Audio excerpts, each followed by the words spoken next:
So maybe we can start with quieting our mind and followed by motivations.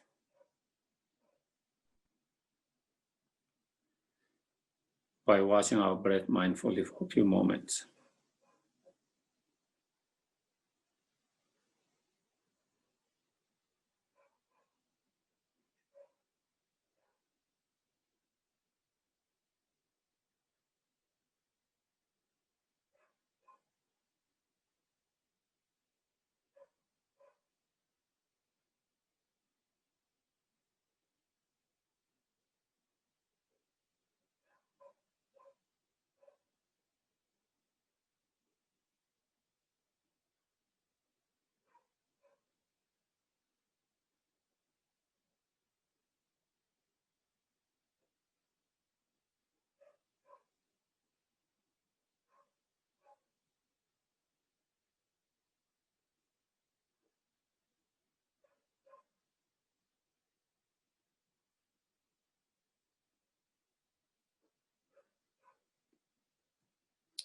So our life and is very unpredictable, just like the weather today.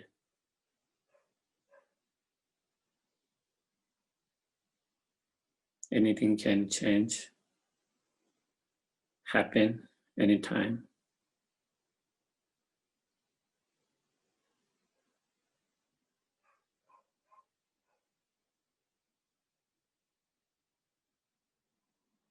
So since our life is so unpredictable, we must try to utilize as now when time is with us and health with us, and when things are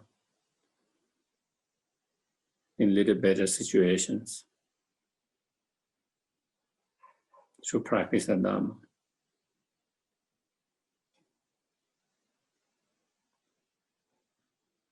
As much as possible.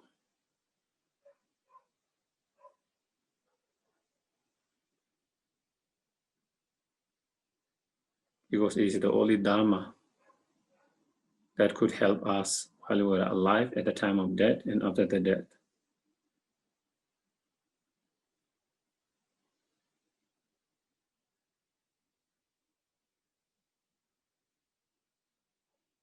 And practice the Dhamma means reducing and overcoming all those negative, harmful emotions, thoughts, feelings.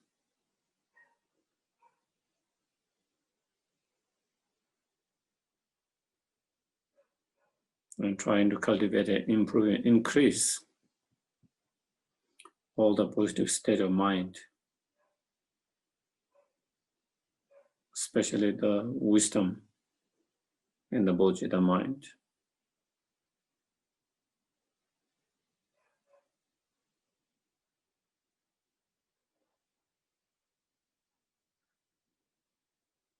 And to do that, we need to practice.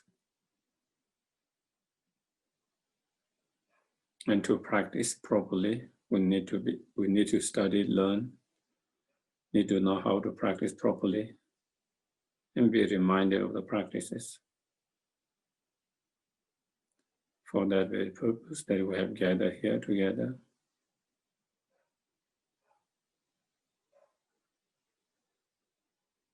And may it all become cause and conditions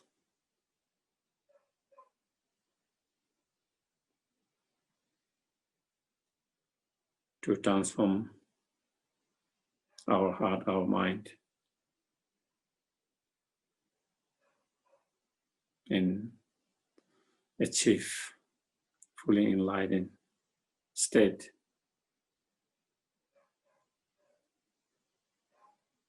So we can be most benefit to all sentient beings.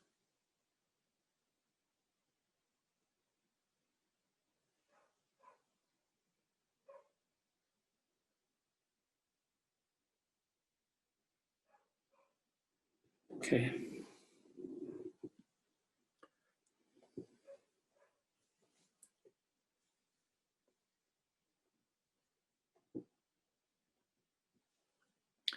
I prostrated to the Arya gem. Thus did I hear at one time the Bhagavan was dwelling on the massive Bolcha mountain in Rajgriha, together with the great community of monks and great community of bodhisattvas. At that time, the Bhagavan observed the concentration on categories phenomena called profound perception. Also at that time, the Bodhisattva Mahasattva Arya Avalokiteshvara looked upon very practice of profound perfection of wisdom and beheld those five aggregate also as empty of inherent nature. Then through the power of Buddha, the Venerable Shariputra said this to the Bodhisattva Mahasattva Arya Avalokiteshvara: how should any son of the lineage train who wish to practice the activities of profound perfection of wisdom? He said that, and the Bodhisattva Mahasattva Arya Avalokiteshvara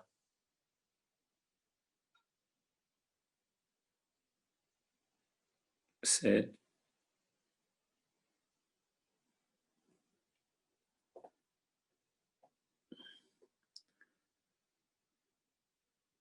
that the Bodhisattva Mahasattva Arya Avalokiteshvara said this to the Venerable Shariputra: Shariputra, any son of the lineage or daughter of the lineage who wish to practice the activity of profound perfection of wisdom should look upon it like this correctly and repeatedly, beholding those five aggregate also empty of inherentness. Form is empty, emptiness from emptiness not other than form. Form is also not other than empty. In the same way, feeling, discrimination, compositional factor, and consciousness are empty. Shariputra, likewise, all phenomena emptiness without characteristic, unproduced, unceased, stand is not without stand, no division, not fulfilled. Shariputra, therefore, in emptiness there is no form, no feeling, no discrimination, no compositional factor, no consciousness, no eye, no ear, no tongue, no body, no mind, no visual form, no sound, no odor, no taste, no object, touch, and no phenomena.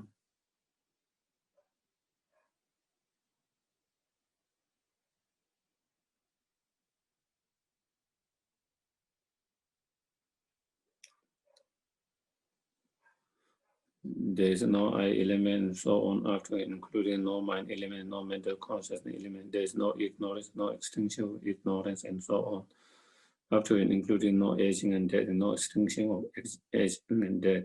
Similarly, there is no suffering, origination, cessation, and in fact, there is no exalted wisdom, no attainment, and also no non-attainment. Shariputra, therefore, because there is no attainment, Bodhisattva rely on dwelling the perfection of wisdom, the mind without obscuration and without fear. Having completely passed beyond error, they reach the end point of nirvana. All the Buddhas who dwell in the Tiji time also manifestly completely awaken to the unsurpassable, perfect, complete enlightenment and rely on perfection of wisdom. Therefore, the mantra of perfection of wisdom, the mantra of great knowledge, the unsurpassed mantra, the mantra equal to the unequal, the mantra that really faces by all suffering should be known as truth since it is not false. The mantra of perfection of wisdom declared that Om Gade Gade Parakade Sama Parasamgade Bodhi Soha. Shariputra, with the Bodhisattva Mahasattva should train in a profound perfection of wisdom like that. Then the Bhagavan arose from the concentration and then commented the Bodhisattva Mahasattva Avalokiteshvara saying, well said, son of the lineage. It is like that. It is like that one should practice the profound perfection of wisdom, just as you indicated, even the Tathagata rituals. The Bhagavan having those spoken, the Venerable Shariputra, the Bodhisattva Mahasattva Avalokiteshvara, and those surrounding the entirety, along with the world of the gods, humans, Asura, and Gandharva overjoyed the highly praised that spoken by the Bhagavan.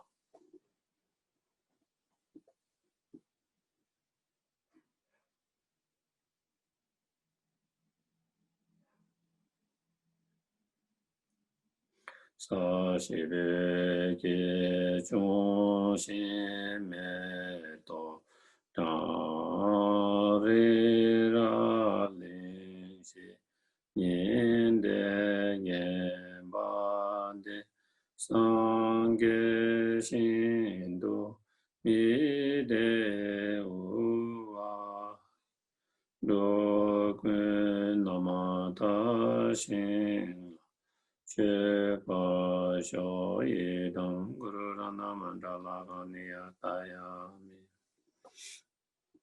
I go for refuge until I'm enlightened to the Buddha, the Dharma, and the Supreme Assembly. By the merit I create listen to the Dharma, may I become Buddha in order to benefit all sentient beings. Sangye Jodan Zoge Zonam, Chanju Padodan, Yagisha Shake Sonam, Yola Penja Sangye Duvaj, Sangye Jodan Zoge Zonam, Chanju Padodan, Yagisha Shake Sonam, Yola Penja Sangye Duvaj.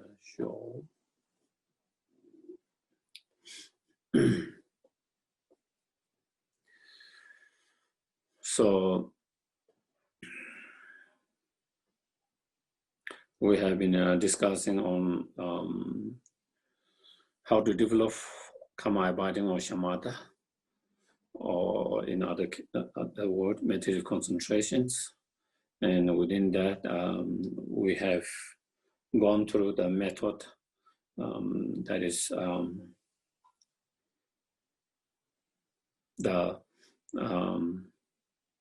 through the practice of fivefold and by applying the 8 antidotes. And then now we are in the section where how to develop the shamatha through the 9 stages of meditations. And within that, I think we have finished the first 4 or 5,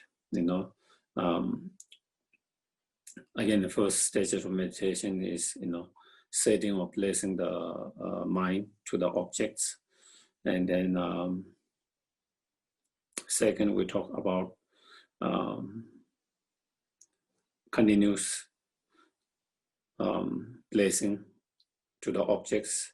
So increasing your meditation without distractions.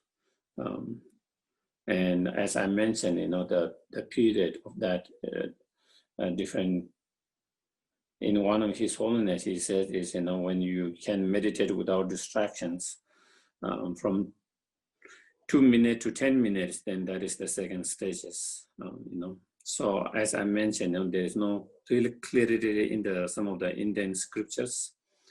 And so, as I mentioned, some teachers is like when you are able to do 5 minutes. I have also said, some teachers where they are saying, if you are able to do 1 round of Om Mani Padme Mala, so that could mean, how quickly it was. But I've seen His Holiness where he says, when you are able to focus or keep your objects without distraction from 2 to 10 minutes, then it is like kind of the second, that you are in that second stages, And then patchy placements, it means when, as your mind as your meditation improve, then your distraction get less and less, and then, but still, you can still get distracted and you can still kind of lose the objects. And if you lose the objects, you recognize and you try to bring back to the objects. So that's the third, as soon as possible. And you are able to bring it very quickly. You are able to recognize it quickly. Even when if you do get distracted and lose the object, and then the fourth, close placement. I guess that is what the translation is given here. The close placement, then again, as your mindfulness, power of your mindfulness increases, then again,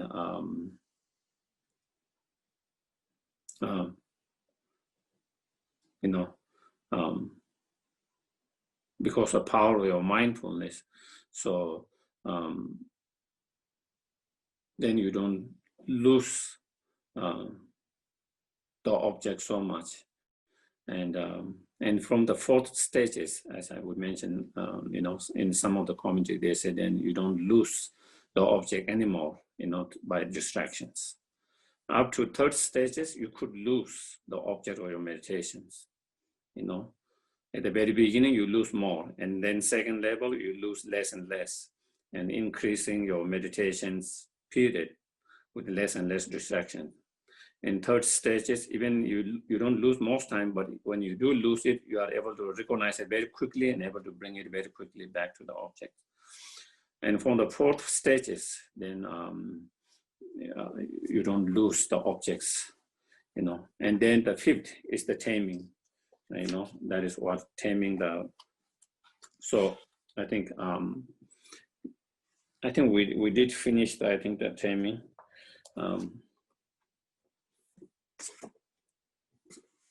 As well. And so it is said that at that time, you know,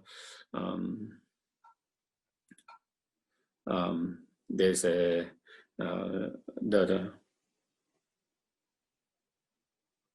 danger of no, subtle laxity, you know, and again by so because there is a danger of subtle laxity, so then you need to increase your power of your introspections mind, and then you know through that, and then you are able to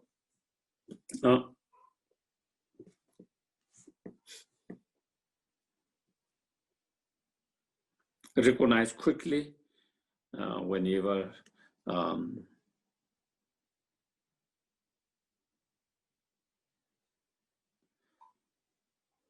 if any laxity arises, and then with the introspection, you are able to quickly recognize it, you know. And if the more your power of introspection, you are able to recognize even before it, sometimes even before it arises. And so that you can take action much more earlier. And if you take action much more earlier, then it is easy to not to fall into that fault. So then you don't even have to be in a state of laxity because you already took action quickly. And because you, with your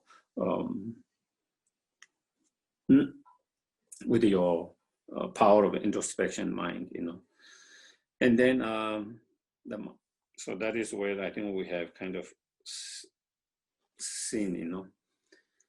And I think the 6 pacifications, you know.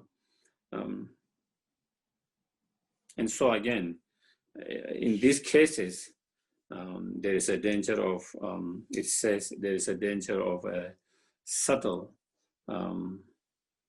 excitements, you know. There's danger of subtle excitements. And so then you have to increase the power of introspection even further, you know, and through the very powerful and completion of the power of the introspection mind, you know, then you are able to pacify or engage in the pacifying even the subtle excitement. So here is you view distraction as a fault and pacify dislike for the concentrations. So, you know, again, at the very beginning, before your actual shamatha or meditative concentration, you try to contemplate before, you know, the fall of distractions, you know, because there is danger of excitement, that is a distractions. So since at this point, there is a danger of the subtle excitement, which is a distractions.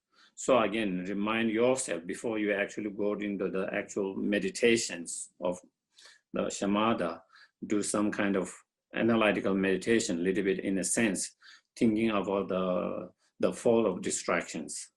And through understanding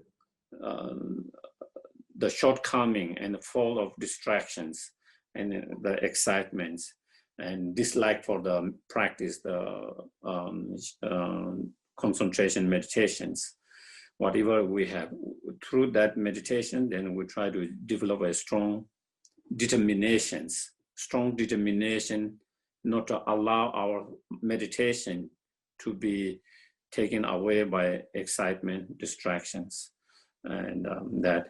And then once you have that strong determination, then you do the meditations, And when you do that meditation with that strong, then because of that strong determination that you make before the actual session of that shamatha, then again, it will be more easy for your mind to be in that state, be more alert of that, and then and to be able to recognize it quickly if it does arises or if it's starting to arise, and thereby to be able to recognize quickly and to be able to apply it as soon as possible. And then complete pacifications. That is the 7th stage. So then at the stage of complete pacifications, is say hardly any laxity, even the subtle, even the subtle laxity or excitement arises in that stages. Hardly any laxity or the mental sinking or excitement or distraction arises at that stage. Now we have moved from at the very beginning, totally being distracted to being less distracting. And then slowly, you don't lose the objects. And then, but still there is a subtle laxity and excitement arising time to time. But from the 7th stage, the complete pacification, hardly it arises. But it's not totally gone. You have not totally abandoned it. But even the subtle, it hardly arises. And since it is not totally gone, since you have not totally abandoned it, still you have to pay, you have to be cautious, you have to be alert and pay attention,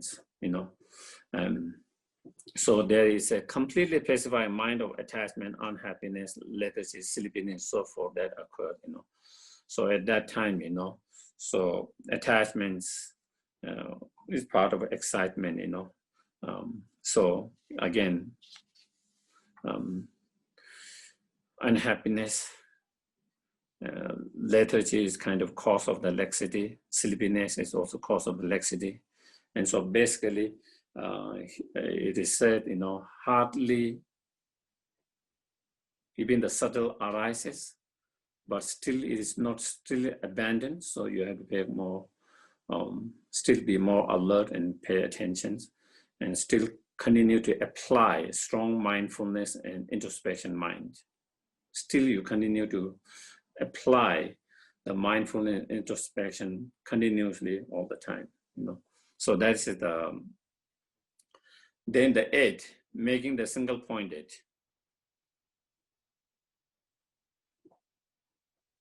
From these cases, then, the laxity and excitement doesn't arise, during that meditation sessions. So here it says at the very beginning, you have to put some effort. At the very beginning of your meditations, you put some effort. And after you have put some effort at the very beginning, then the rest of the sessions, you don't have to put any effort now. And you are able to concentrate single pointedly without distractions, excitement, without mental sinking on laxity, but deep meditations in the objects without any effort. And in some of the scripture, His Holiness says, like that in these stages, you could meditate for 4 or 5 hours without any effort. Without any effort during the session. You need the effort at the very beginning of the sessions, before you start the sessions. When you are just starting in the meditation, in that, you need to be, for the effort, you need to be, you need to have the determinations, the motivations and the effort at the very beginning, but you put that effort at the very beginning a little bit, and then rest of the meditations, no effort, then you are able to meditate for 4 or 5 hours, deep meditations.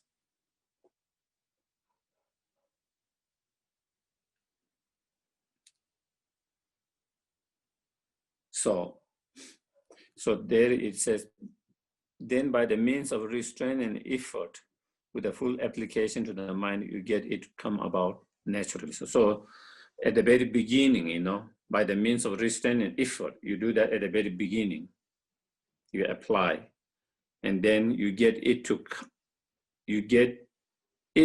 come about naturally, and then it becomes more kind of natural without effort. Rest of the sessions. And then the 9th, the event placement, the mind stages of event placement.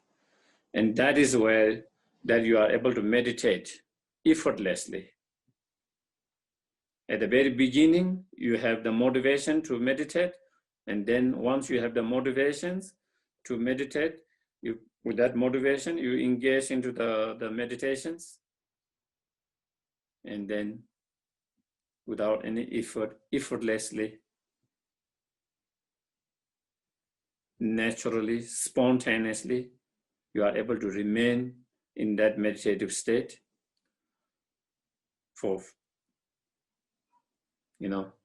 many hours. It could for days, maybe in some cases, 4 or 5 hours onward,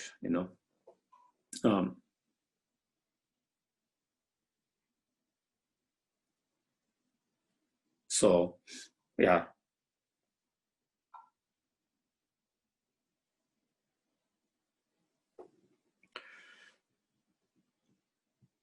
So, when your mind has become, so here it is same as when we talk about 8, overcoming 5-fold by applying the 8 antidote, the last antidote is equanimity. So when your mind, when your meditation is free from even the subtle laxity and excitements, then you don't apply any kind of antidote. You don't apply that effort. You just try to remain in that state equanimity. So it is here same, that is what equanimity, when your mind has become even and you don't need to apply effort anymore, And therefore, it is also in the other Perfection Sutra instruction on that. It says spontaneous, natural engagements, and because we have practiced over the time again and again with that kind of familiarity, so it became a habit, So attainment control due to the habit of unifying the continuum, and so also, is Mahayana Sutra, Ornamental Mahayana Sutra, since it's habitual, there's no applications. And so since we have been familiar with that, and so now it has become very spontaneous, natural, so you don't need to apply any more effort in that.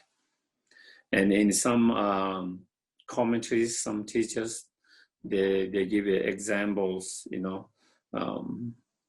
like someone who has memorized and who can recite fluently. For example, Om Mani Padme Hum, all of us probably we can recite Om Mani Padme Hum fluently, I think. I don't think there is anyone who cannot recite Om Mani Padme Hum fluently. So because we have memorized it, it is easy and habitual over the time.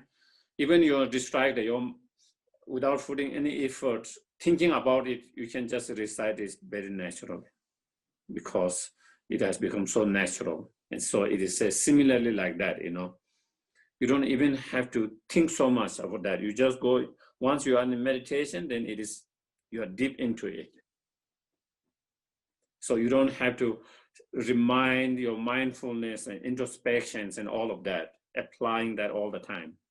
Before that, we need to be applying those. We need to be reminded. But once you are there, then you don't need to put effort or apply trying to remember the mindfulness and introspections, because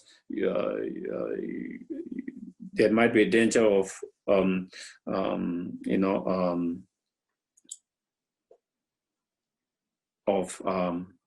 laxity or the excitement and so forth. So when you are able, in some commentary, they give an example like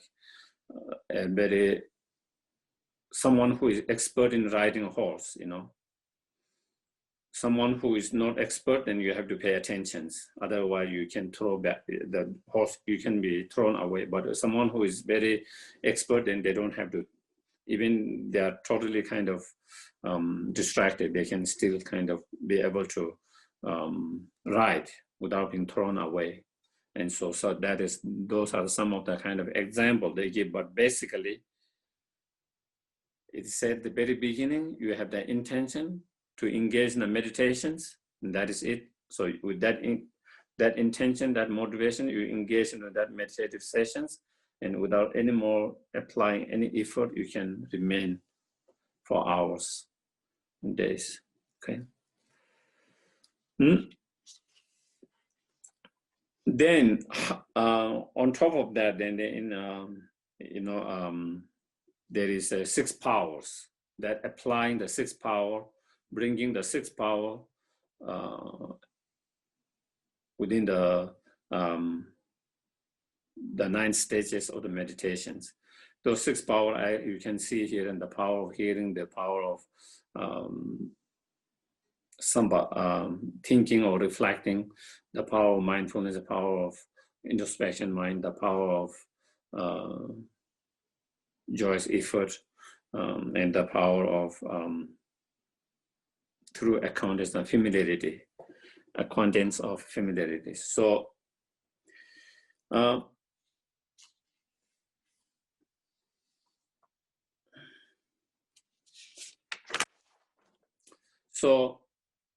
when we apply that, then in relation, the power of the hearing is in relation to the first stages.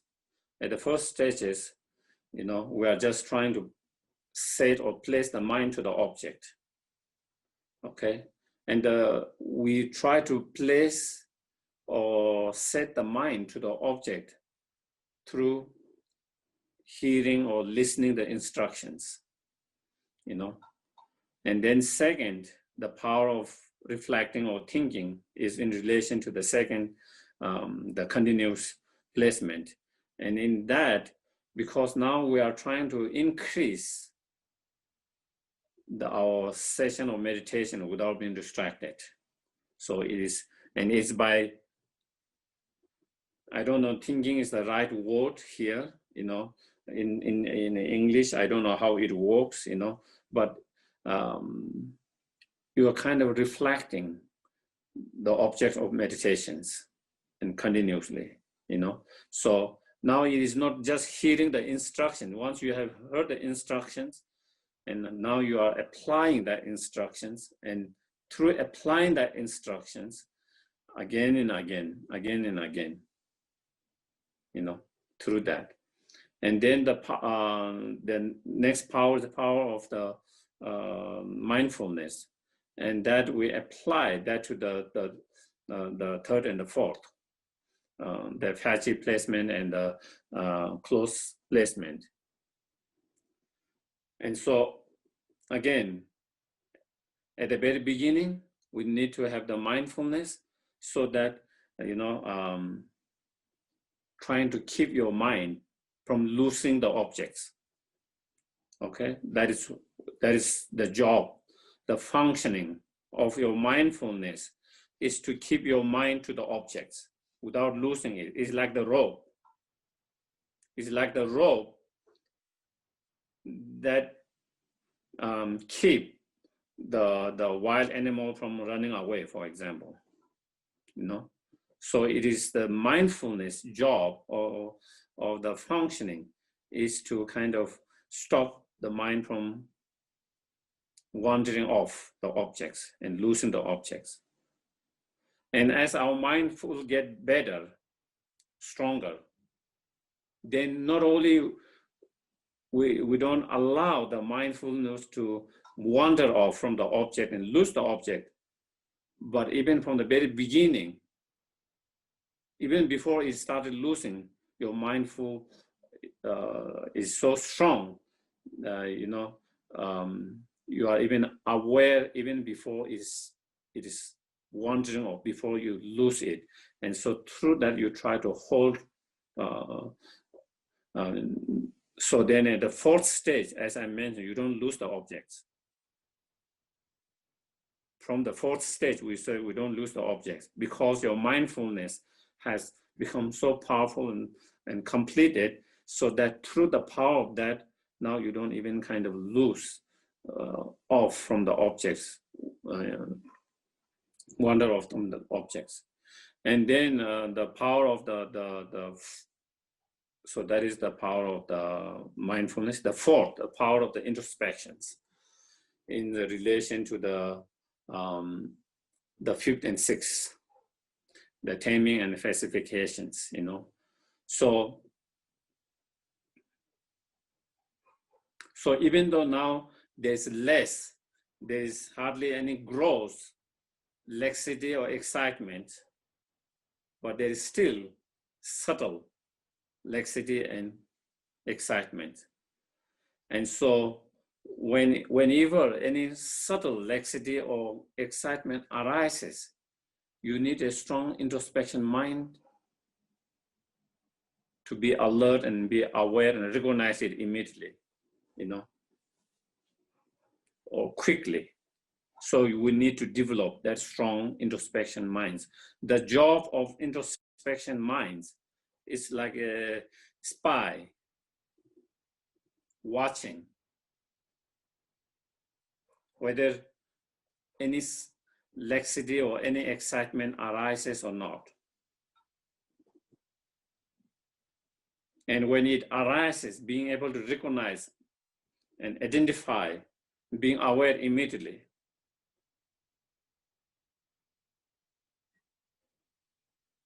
And as I mentioned before, as your introspection during the sixth stage, so fifth and sixth, during the sixth stage, as your introspection become more powerful and completed, because of your introspection so strong and completed, that you will be able to be aware even before they arises. And as I mentioned before, the more earlier you are able to arise, the more easier it is to take care of. The more it takes to be aware, the more effort it needs to overcome that. It's the same with all delusion, also with our anger, attachments. The earlier we are able to be aware, and if we apply antidote, anything is more easier because it's very not so strong. But the more it takes to identify, then it becomes more stronger and stronger, and more stronger it becomes, the more effort it needs, the stronger antidote it needs. And so therefore, so through the improvement of your introspection mind, then you are able to identify much more earlier. And then the power of Joyous effort is in relation to the 7 and 8, the complete falsifications and single-pointedness. And so there, still we need to apply, the effort of mindfulness, introspections, And again, at the 7 stages, again, you need more stronger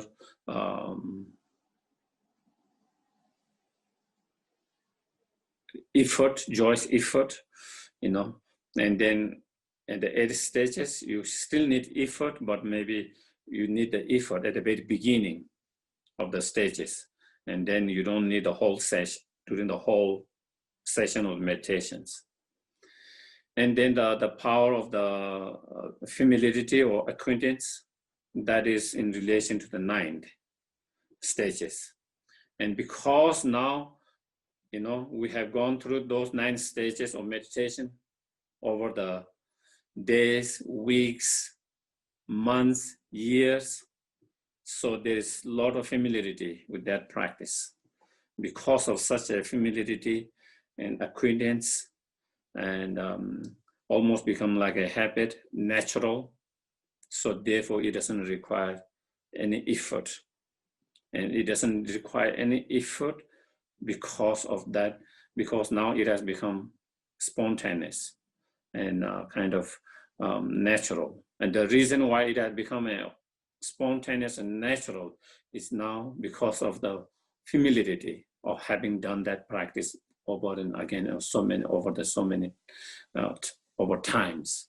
And so that is the, so I'm not going to read each of them, so you can read all of them yourself, since you all have that, as I mentioned before, I'm learning because it is my first time teaching a basic program.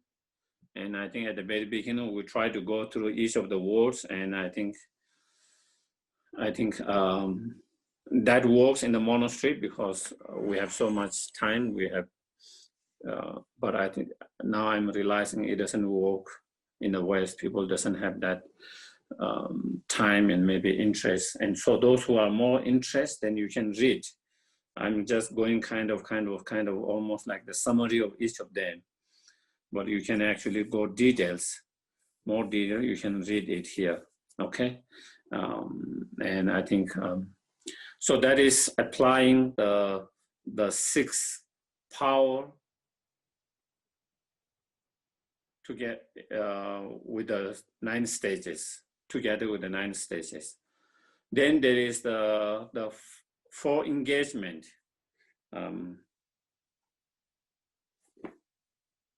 And I think that you can see on page number 211, how they involve 4 types of attentions. I guess here is, so I think that is where it is,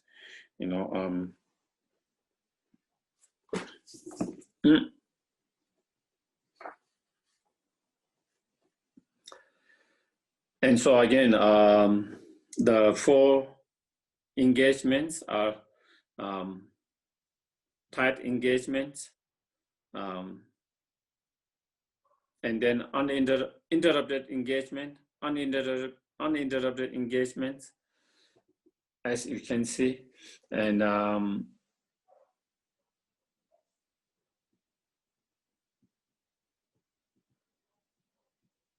engagement without effort or endeavor. So those are the 4 engagements. And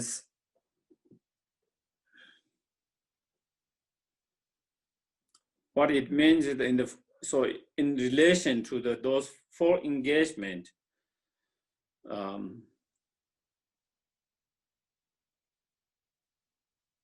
in relation to 9 stages, the tight engagement is in relation to the first 2. Because in the first 2, you need a lot of effort.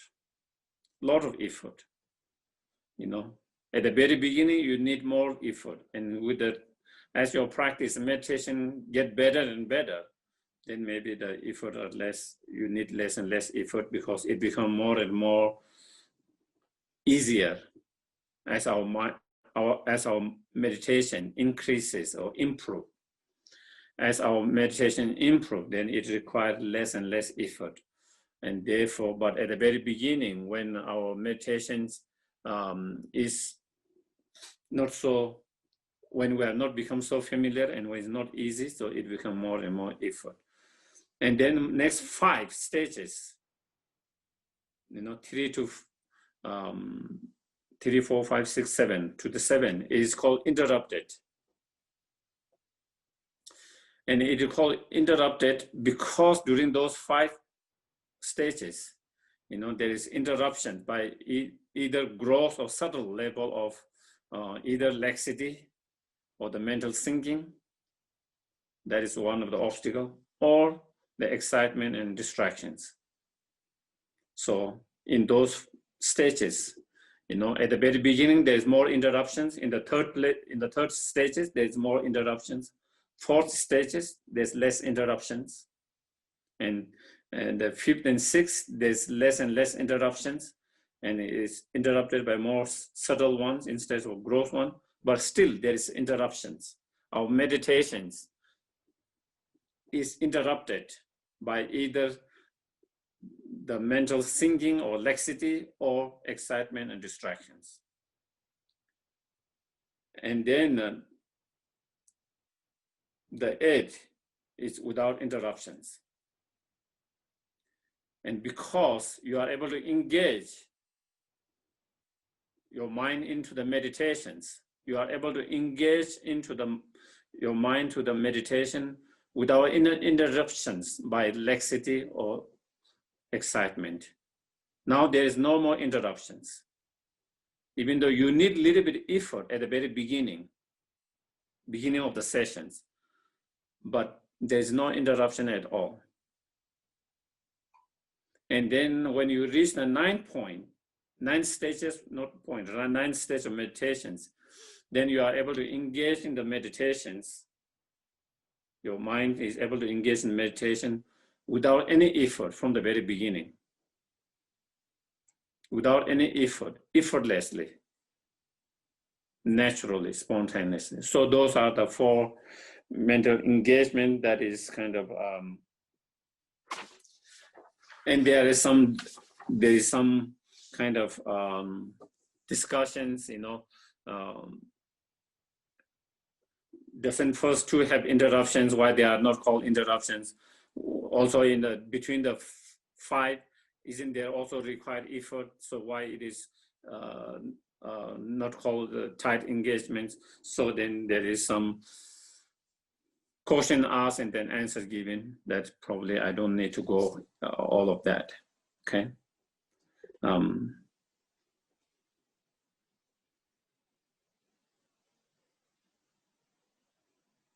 So I think that now next, I think important kind of sections that comes is when you have achieved the 9 stages of the meditations, have you achieved karma abiding or shamatha or not?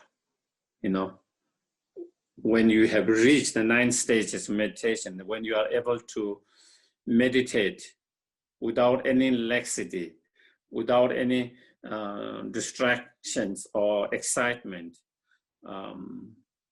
with a stability, with a clarity, and with the intensity for hours, effortlessly for hours and maybe days, does that mean you have achieved shamatha or karma abiding or not? So here then that discussion, because that is important discussions, because sometimes some people, when they reach that, they think they have achieved shamatha or karma abiding. And here Lama Tsongkhapa says, still at that time, at that point, you have still not achieved shamatha or karma abiding at that point. And so that is so that one you can see, that is page number 222,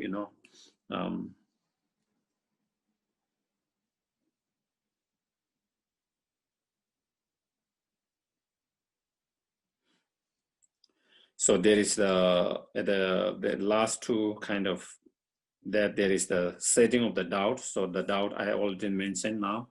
And then response to that is when this concentration has been achieved, okay? so until that, when this concentration has been achieved, there is twofold divisions. Plaincy having been achieved or not. If plaincy has not been achieved, it is similitude of shamatha rather than actual shamatha. So at that point, there is possible at the very beginning, someone who have achieved 9th stage, but who have not achieved the plaincy, so there will be more what that means. It will come later. If a practitioner, a meditator have not achieved plaincy, then it is still not shamatha. But if they have, on top of that 9 stages, if they have achieved the plaincy, then it will be shamatha. If you have not achieved the plaincy, then it is similar to the shamatha, but still it is not shamatha. And so then again, Lama Tsongkhapa, he's saying all this. He's not making up himself, okay? And then in terms of sutras, sources where he says, there, as long, without reading all of that, as long as physical plaincy and mental plaincy have not been achieved, what is that attention called? Metira is not a shamatha, so it is very clearly in that. So that means when that plaincy is not achieved, then still it is not a shamatha or karma abiding. And same in the ornament of Mahayana Sutra by Maitreya. So Buddha Shakyamuni in that sutra, and then at the end of that extreme overwhelming plaincy afterward, he is said to have attentions. If you have so, and then Lama Tsongkhapa over here, attention meaning to shamatha. So if you have achieved plaincy, then afterwards, on top of that 9 stages, then you achieve the plaincy, then you can achieve a shamatha. And then Kamala Shila in stage 2 also same, when the body and mind of one who has thus familiar himself with shamatha becomes extremely playable, so when he become achieve plaincy and become very flexible, very supple, then that is when you achieve. Otherwise, it's not. And same in the instruction, perfection, wisdom. There is same. So all these different sutra and sources, all they mention same thing. In order to achieve shamatha or karma abiding, you need to have the plaincy, physical or bodily and mental plaincy. And only then, when you achieve that, then the 9 stages that can become a shamatha, transform into shamatha or come. Until you achieve, even you have achieved 9 stages, still it's not shamatha or karma abiding. Okay, so I think that is.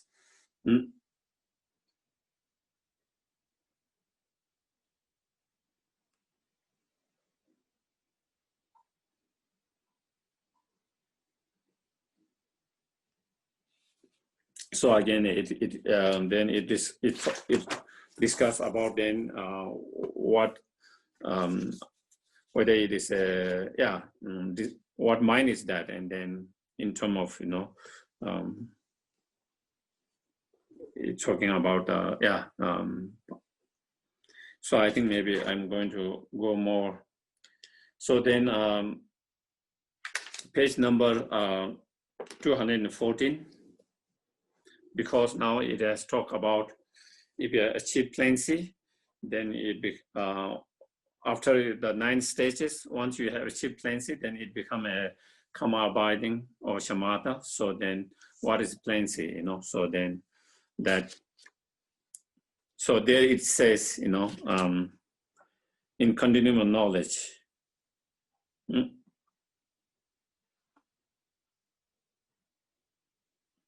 Asanga. What is the plaincy?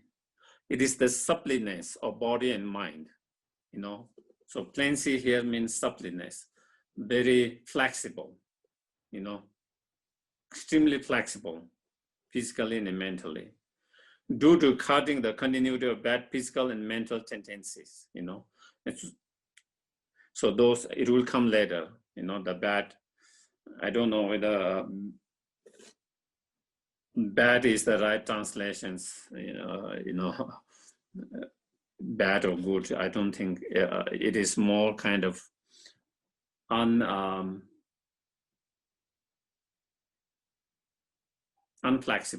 kind of unflexible physical and mental tendency. It's functioning to eliminate all obscurations, the plances, the functional plances is to eliminate all the obscurations. So the obscurations, for example, the plancy, laxity and excitement and so forth, especially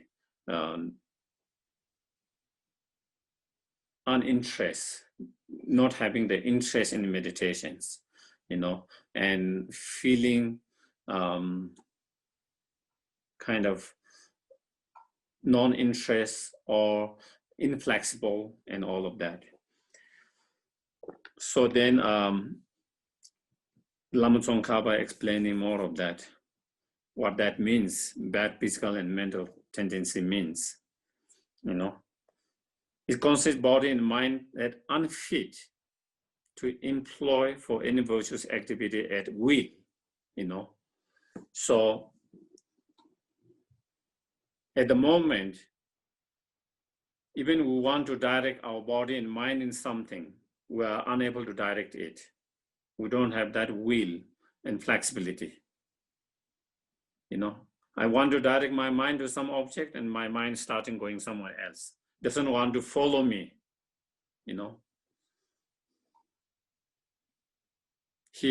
The mind has, it has its own, it wants to be its own boss.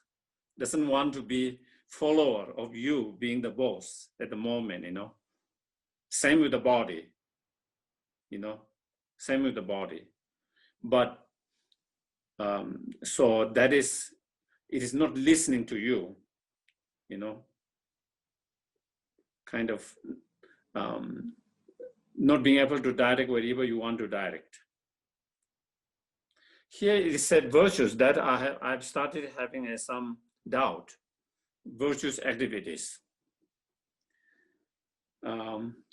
If we are talking about the shamatha as a part of bodhisattva practice, then I think the object have to be virtuous objects. But if it's not the case, I don't know whether it has, because here all says virtuous activities. I don't know whether it has to be a virtuous activities.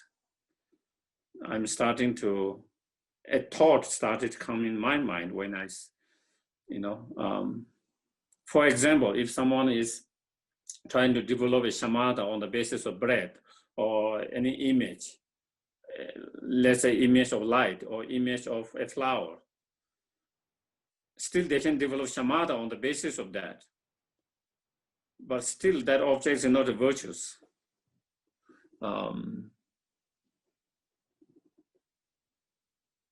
But of course, when we are trying to develop a shamatha in our cases, so that we can actually apply towards virtuous activities, that is with the what in whichever direction we want, that will be the case. But I don't think the object has to be a virtuous activities. The antidote to that, so the antidote to that kind of inflexibility, maybe that might be a better word, I don't know, inflexibility is the plancy. The physical plancies is the antidote to the inflexibility of the body in our meditation, towards our virtuous activities. And the mental plancies is the antidote towards our mind being stubborn, rigid, and inflexible, and so is an extreme, how do you call it? Supplyness, how you pronounce? suppleness, I guess. Suppleness. Okay, extreme suppleness with respect to body and mind being employed for virtuous activities. I don't think it has to be always virtuous activities, but of course, for a real practitioner, that is the purpose to do that. But I think towards any objects, wherever you want to direct, towards any objects, being that, and we are able to do that because due to freedom from the bad physical and mental tendency. Once you have applied that antidote, then you are able to do.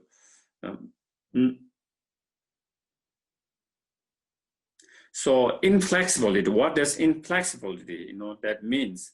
So,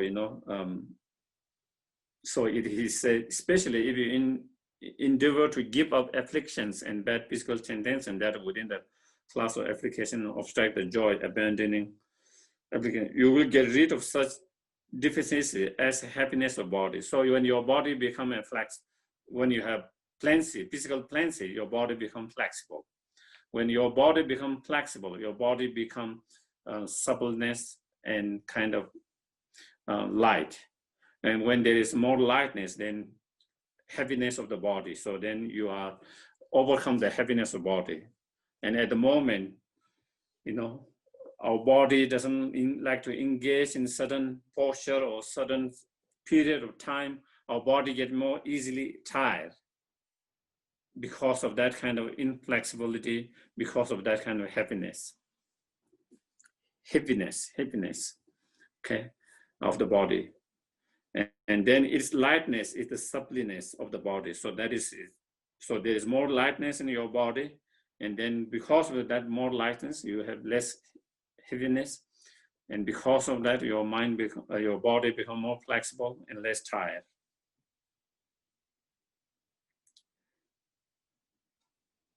And same thing, in terms of the mental, you will pass beyond the unfit of mind for being directed to a virtuous object, engaging with delight. And then mind engaging its object unobstructedly is supple mind.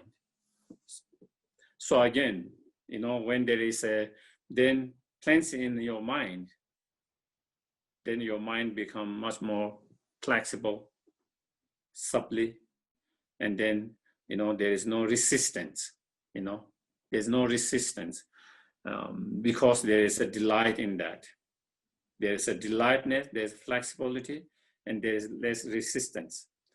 At the moment, when you try to direct your mind in certain objects, there's a sense of a kind of your mind resisting it,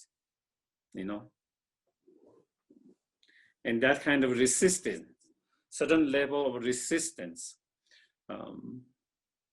also come from that kind of inflexibility, come from that not being delight in the practice, and so, but once you have mental plenty, then there's a delight in your practice, in your meditations.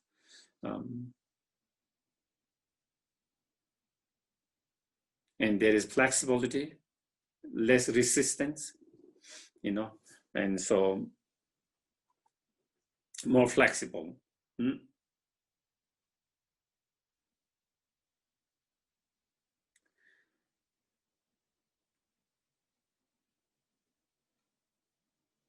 So there here is in accordance with the Acharya Thiramati, it says, supplement the body is that from which whatever lightness arises from the activities of body itself. Instead of feeling heaviness, there is lightness. Supplement mind is another phenomenon arise from the mind. That is the cause of mind becoming fresh. So your mind become a more light, fresh, and happy, delightfulness or happy, entering into the pure attentions or the meditation and practice. And once you have endowed with that kind of mind, physical and mental supplement or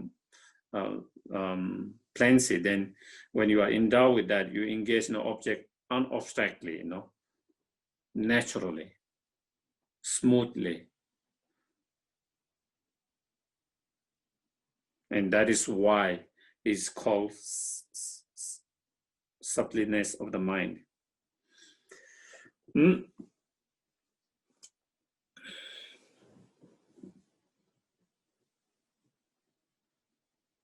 So here Lama Tsongkhapa give, in brief, even when we try very hard, to meditate, to practice, to abandon the mental afflictions, and because of this bad physical and mental, or unflexible physical and mental tendency, and because of the deficiency of your simile, and because of that, then we have this seemingly reluctant body and mind, because it is reluctant in a way that it is not flexible. It's not flexible, so that in a way then it becomes reluctant. And because of that, makes it very difficult to do as if you are engaged in some unpleasant duty of yours.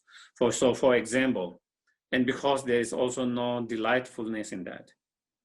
For example, if you are asked to do something, you don't enjoy doing it, difficult job, so then you have reluctant, hesitations and reluctant to do it that. But it is something that you enjoy very much, then there will be less reluctant to engage, less resistant, less reluctant in doing that. And same thing when we have plenty, then there is a joyfulness, blissfulness. There is the, and so then there is more, less reluctant, and so your mind become more flexible, less reluctant or resistance.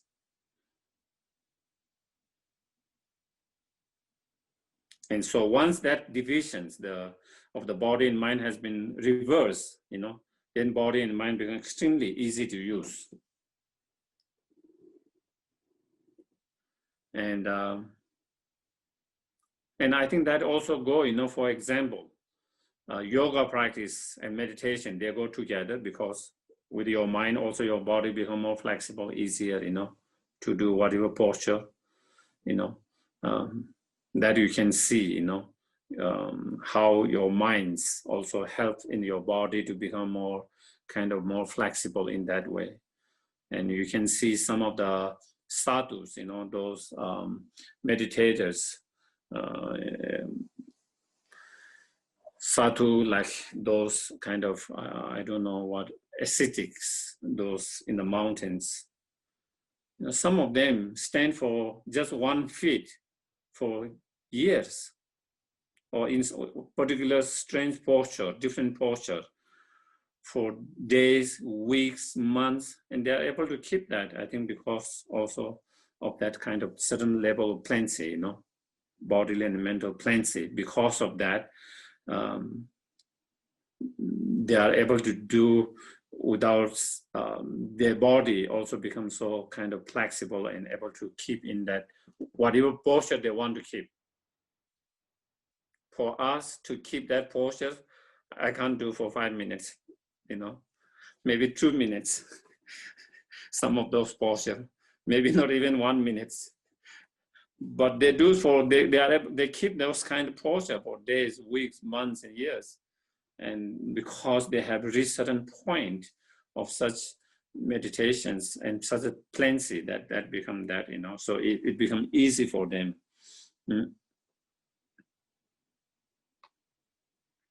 So I think maybe I could read a little bit. So here, if you read that, then it says, the plenty after the 9 stages. Okay, after the 9 stages.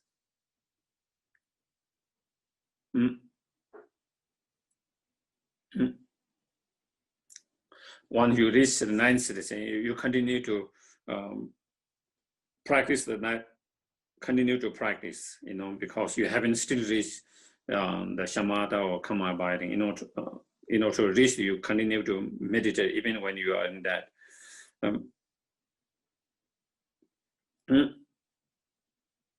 So at the very beginning, the plenty, you know,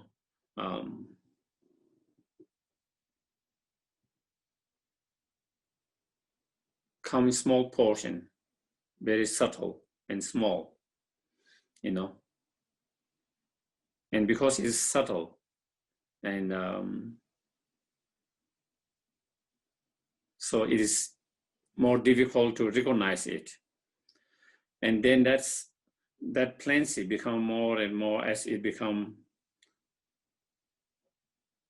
more gross, more intense. So then it become more easy to recognize. Then you are able to recognize both bodily or physical and mental plenty as it increases with your concentrations, you know. And as it increases, then it turns into the plenty, single-pointed shamatha. So it says at first it's subtle, therefore it's hard to recognize, but later it becomes easy to recognize. Why? Because as it increases, it becomes more and more gross, you know, from subtle to gross, like everything's. As it increases the intensity and increase, then as it increases, then it becomes more gross, and so then it becomes more easy to recognize.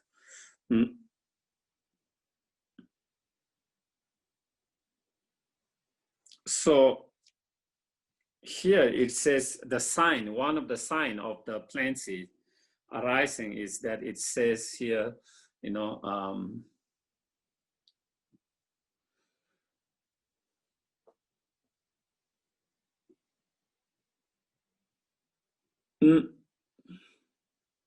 at the head, there's some kind of feeling of kind of, as it here says, kind of an experience on top of your experience, some kind of heaviness. But it says it is not an uncomfortable happiness. And so that is, in some of the teachings, they explain, there is a saying in the teachings, they give you an example. For example, when you shave your hair, I don't know either any of you have shaved completely. You know, if you have shaved completely, then you will have some experience. So when you shave your hair completely and when you're out, there is kind of little bit kind of like cold, you know, because you are bare, you know, it's kind of bald and bare. So when the wind blow or breeze, you feel a little bit kind of cool breeze, you know. And in that time, if you put your warm hand on that, there is some kind of warmness. Do you get it?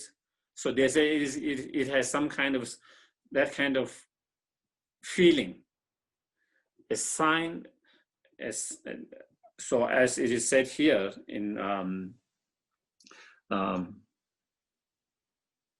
Sarvaga level, as Asanga said in that, as he mentioned, one sign, you know, I don't know whether this is the only sign or whether this sign happened to everyone or some people, you know, it doesn't mention clear on that, whether these signs comes to everyone or not, or whether this is the only sign, but this is one of the signs that someone could experience as a sign that of plenty arising.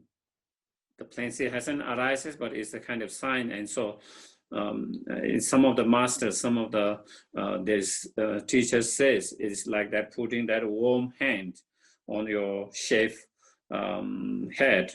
And so there's sense of kind of, it's not unpleasant, uncomfortable happiness, but it's a sense of kind of warmness, you know, kind of feeling that warm. So that's what it's talking about.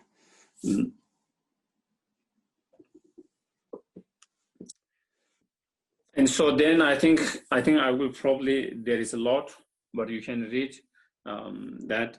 I think maybe I will just kind of summarize it, you know. So through that concentration with this, with the 9 stages. And then you slowly started to have more plenty, mental plenty. And we already talk about what that mental plenty is, that your mind become very suppleness, flexible, kind of light, kind of, and due to that, then your body, it says, there is also bodily, in terms of the plenty, I think maybe I have to make kind of two different.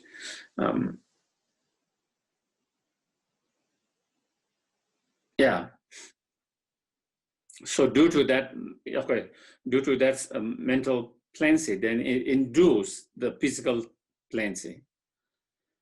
Because of that mental plenty and flexibility and lightness, then there is a special wind energies that prevail in your whole body. Okay, and it is said in some of the,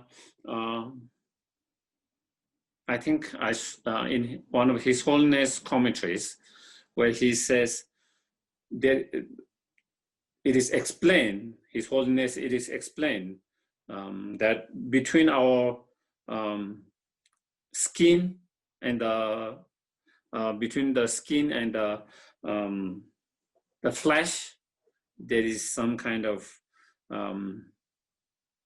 space, so the wind energy go in that space, between the flesh and the skin.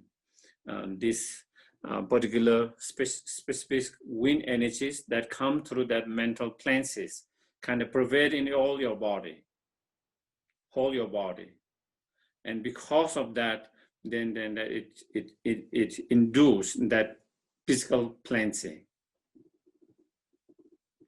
That wind energy is kind of in here. It doesn't explain. It does explain that inducing that wind energy and prevailing, but it doesn't explain how it is. And in one of His Holiness commentary, it says, there is a space between the, as His Holiness also said that it explained. He doesn't mention in which particular text or any, but between the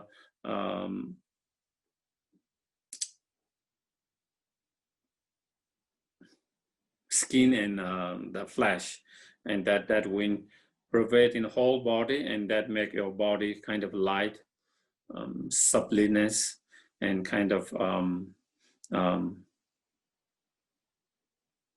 flexible, and with that it induces a great sense of bliss, great sense of blissfulness in your body. And it is a bodily sensations, pleasant bodily sensations, feeling of it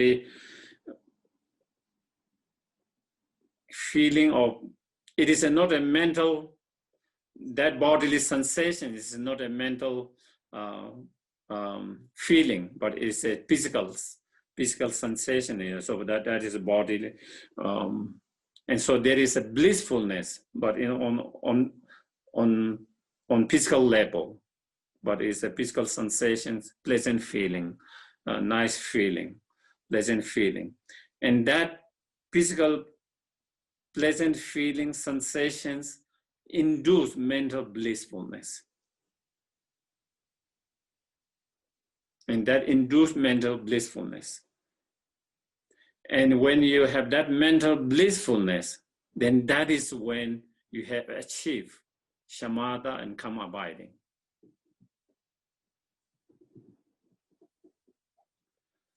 And so then there is physical and mental blissfulness. And when your concentrations, that the 9 stages of concentrations that has induced the plenty, physical and mental plenty, that induce the blissfulness, the blissful or joyfulness, or physical and mental joyful or blissfulness, and then that is when you have achieved the shamatha or calm abiding. So that is, and it is also mentioned, I think if you read, you will see there, at the very beginning, when you first have that kind of mental blissfulness, your mind is started to become a little bit kind of moved. Your mind started to be a little bit moved. And slowly, then that blissful feeling become a little bit kind of more subtle. And it become more subtle, and it become less, then it doesn't move your mind. And at that point, then that is where you really achieve shamatha. And the reason that they say is, at the very beginning, your mind is moved a little bit because it is some experience you have never experienced before. This incredible blissfulness, incredible mental blissfulness is something you have not experienced before. And because it is so powerful and it is so blissfulness, your mind started to become a little bit moved, and not being stable a little bit for very short period. Your mind not being very unmoving, stable, but kind of being moved a little bit. But then you overcome that. And then that kind of, it says, it doesn't mean that blissfulness has been less, okay? It's not like the blissfulness is very strong at the very beginning, and then the blissful become a less, therefore your mind become less unmoved and stable.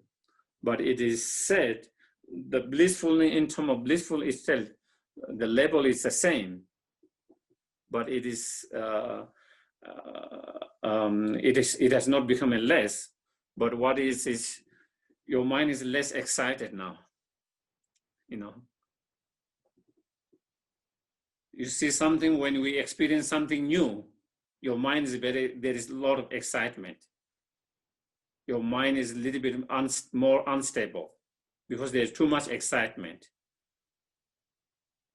But then when you keep on doing that over the time, you don't have that same level of excitement. You have same enjoyment, but your mind is not so excited in like pumping your beats and like that, or like when you're young, when tomorrow is a new year, so much excitement, we cannot go to sleep,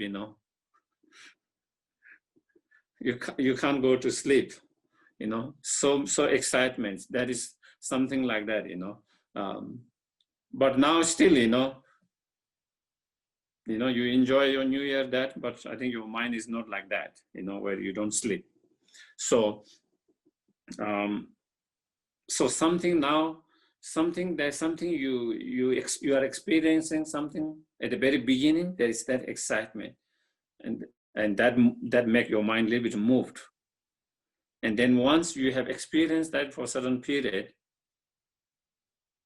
then now you are used to that, and there is no more same kind of that kind of so highly moving, that excitement same way, and then your mind is now more stable, unmoving. But the bliss is same level of joy, the blissfulness same level, but your mind is not unmoved by that blissfulness. But in the very beginning stages, for a short period, it is mentioned your mind can be moved because of that. And then so I think that is the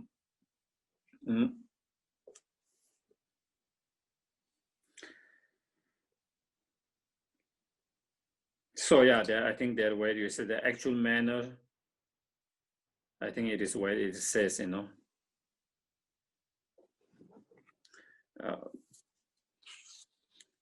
the actual manner. And then Lama Tsongkhapa say again, he's not just making up, then he gives the source of that that explanations from the Indian sources of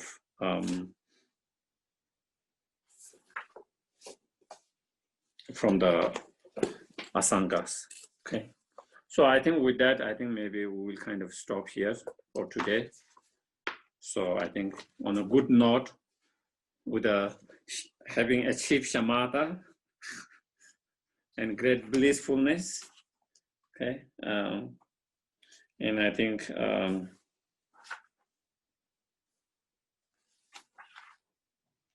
I will see whether we need to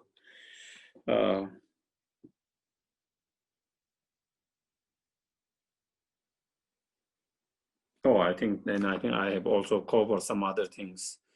I think yeah. Also page number 216, where once attention, this attention achieved is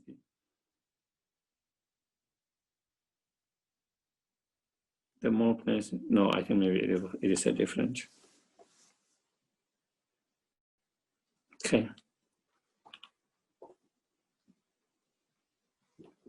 So I will see whether we need to go I think there's 2 more pages on shamatha. And I will see whether we need to discuss that or we need to go to the special insight. Now I have to kind of decide which to read, which not to read, and going through some of the main. Yeah, I think because as I mentioned,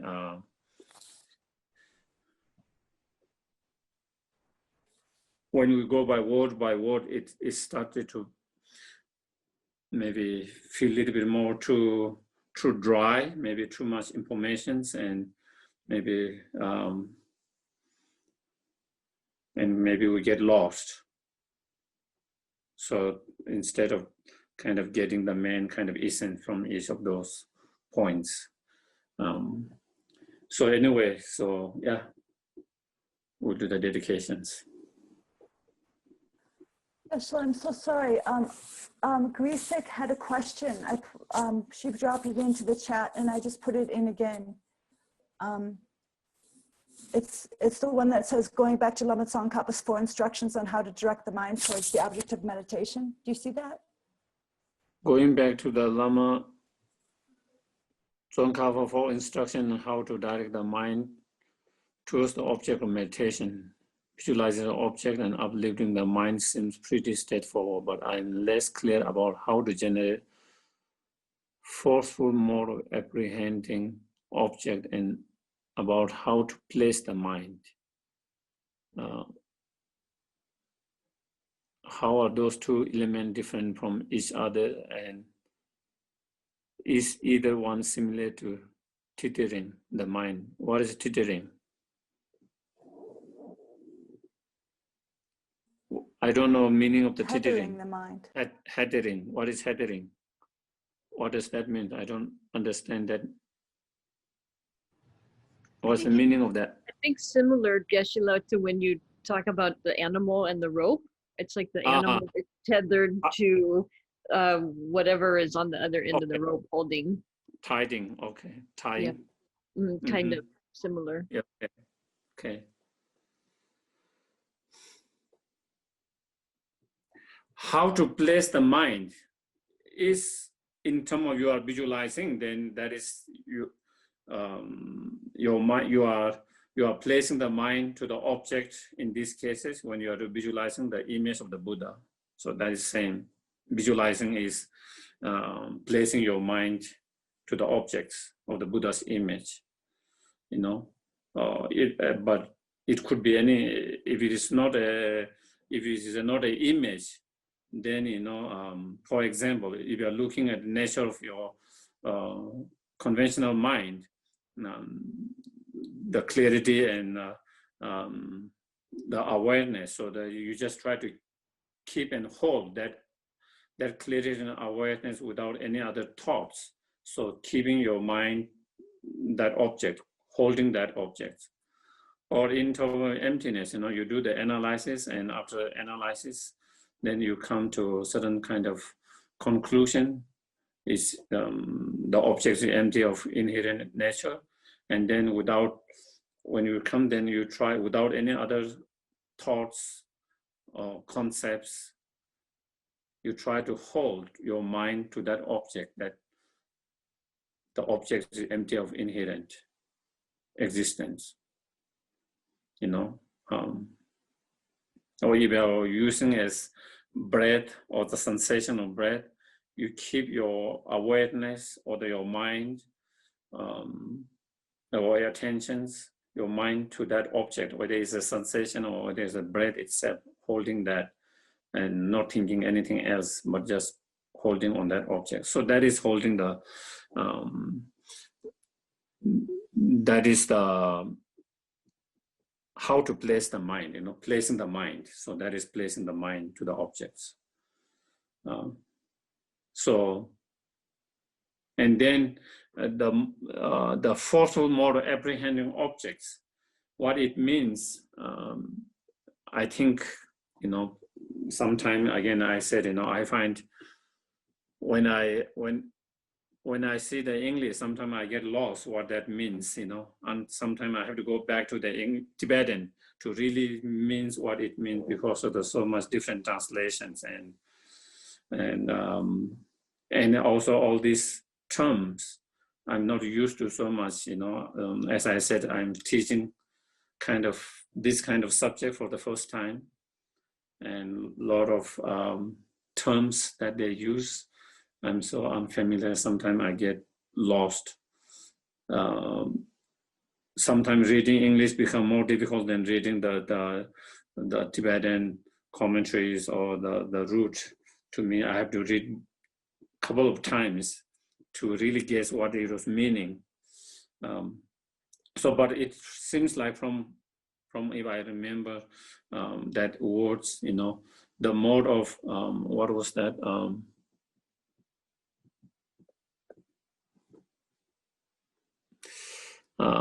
The forceful mode of apprehending object. I think that was talking about the intensity. Because we talk about we need stability, clarity, and intensity in order to have the shamatha. It is not enough just to have the clarity, stability and clarity, but on top of the stability and clarity, there need to be intensity. And so I think that is what forceful mode of apprehending the object. When you apprehend the object of your meditation, when you are holding the object of your meditation, there need to be the intensity. And so that is, if you don't have the intensity, then you can fall into this subtle mental thinking or laxity. There's a danger of falling into the subtle mental thinking and laxity, because there is stability, there's clarity, but there's no intensity in that. And you can, for example, if you give I don't know whether it helps, but like a physical example, I'm holding the objects, but if there is no grip, strong grip of that, I could easily lose it. I could drop it easily. Even though I'm holding it, I'm not losing it, I'm holding it, but there needs to be a big, strong grip. If I don't have strong grip, I can easily drop this thermos. And same with our meditation, with our mind, when we hold the object, then there need to be that kind of, it's like the grip, strong grip, the intensity, there need to be that intensity. If you don't have that, then you lose that grip. And if you lose that grip, it's like the dropping, and then you can fall into the subtle laxity, and then we already explained, if you that, then you can, instead of your mind being sharp, your mind can become dull. When you spend in that state for a long time, then your mind can lose sharpness and your mind become dull. And some meditators have experienced that, because there is no grief, there's no intensity, because even though they don't lose the object, and there is a stability and there is clarity, the object is clear, but there is no strong force, grief, or intensity. And so therefore there is a danger of your mind being a kind of dull instead of sharpening your mind. And so that is where it is needed. So I think maybe that is, yeah, okay. Okay.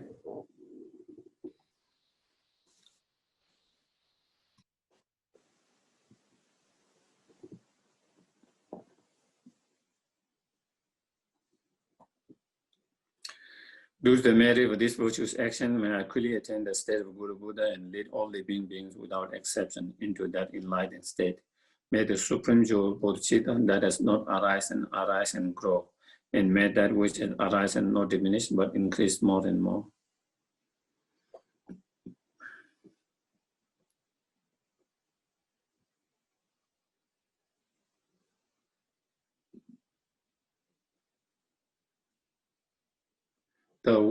The wish-granting, wish-fulfilling jewel, source of every single benefit and happiness in this world, to the incomparably kind Tenzin Gyatso, I beseech, may all your holy wishes be spontaneously fulfilled. Tu zu chang xin chang gen jia wei ten zin jiong pe wei hun so to bo zi xiao song ku wei le ma tu tu pa da so du je guen du xia pen xiao. Thank you very much, everyone. Thank you. Thank you.